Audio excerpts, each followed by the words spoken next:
ایک ساتھی نے سوال کیا ہے کہ میں مسجد میں جب حاضر ہوا تو امام صاحب 1 یا 2 رکعت مکمل کر چکے تھے، اس کے بعد میں جماعت میں شریک ہوا۔ اب امام صاحب قاعدہ اخیرہ جو کریں گے تو قاعدہ اخیرہ میں کیا مجھے بھی امام صاحب کے ساتھ تشہد، درود ابراہیم، دعائے معصورہ پڑھنا ہے یا کیا کرنا ہے، یا پھر خاموش رہنا ہے؟ یہ سوال ہے ان کا۔ تو جواب عرض یہ ہے کہ آپ کی کچھ رکعتیں چھوٹ گئی ہیں، آپ گویا مسبوق ہیں، تو آپ قاعدہ اخیرہ میں امام صاحب کے ساتھ صرف تشہد پڑھیں گے،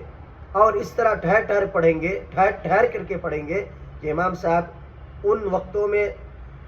تشہد بھی پڑھ لے، درود ابراہیم بھی پڑھ لے، اور دعائے معصورہ بھی پڑھ کر کے سلام کر لے۔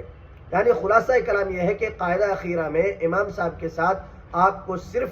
تشہد پڑھنی ہے، درود ابراہیم اور دعائے معصورہ نہیں پڑھنی ہے۔ جب امام صاحب سلام پھیر لیں گے تو آپ کھڑے ہو کر کے اپنی بقیہ نماز مکمل کریں، اور آپ کی جو قاعدہ اخیرہ ہے اس میں آپ تشہد بھی، درود ابراہیم بھی اور دعائے معصورہ بھی پڑھیں۔